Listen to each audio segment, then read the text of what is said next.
राज्यातील दुसऱ्या क्रमांकाचे थंड हवेचे ठिकाण म्हणून तोरणमाळची ओळख आहे।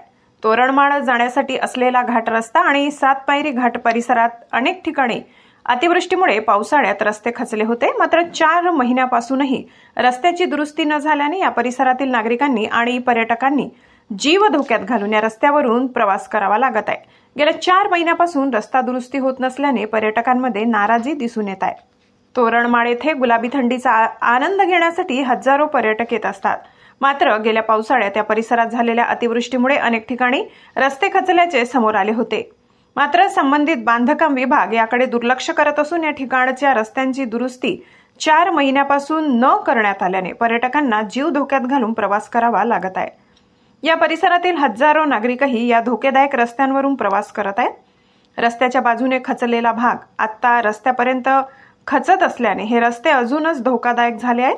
या रस्त्यांची लवकरात लवकर दुरुस्ती करावी अशी मागणी पुढे आली आहे। खचलेल्या रस्त्यांजवळ आणि भगदाड पडलेल्या भागाजवळ फलक आणि सुरक्षा उपाययोजना करणे जरुरीचे असले तरी सार्वजनिक बांधकाम विभाग याकडे दुर्लक्ष करत असल्याने या ठिकाणी मोठ्या अपघाताची शक्यता नाकारता येत नाही। सलाउद्दीन लोहार, प्रश्नचिन्ह न्यूज, शहादा। महाराष्ट्रातील दुसऱ्या नंबरचे थंड हवेचे ठिकाण तोरणमाळ येथे पर्यटनासाठी जात असताना रस्त्यात अनेक ठिकाणी भगदाड पडले आहे। तरी कृपया प्रशासनाने याकडे गांभीर्याने लक्ष देणे गरजेचे आहे व पर्यायी व्यवस्था म्हणून, तात्पुरती व्यवस्था म्हणून भगदाड जवळ काही बोर्ड किंवा काही दगड किंवा काही ड्रम लावून तिथं चिन्ह नमूद केले पाहिजे, जेणेकरून अपघात टेम्पररी स्वरूपात तरी त्याला आळा बसेल व इथं पर्यटनासाठी अनेक ठिकाणाहून लोक येत राहतात।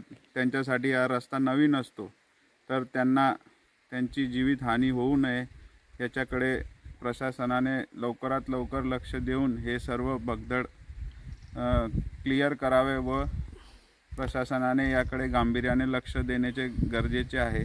आज तोरणमाळ येथे जात असताना ही बाब आम्हाला लक्षात आली, म्हणून आम्ही प्रशासनाला जागी करण्यासाठी व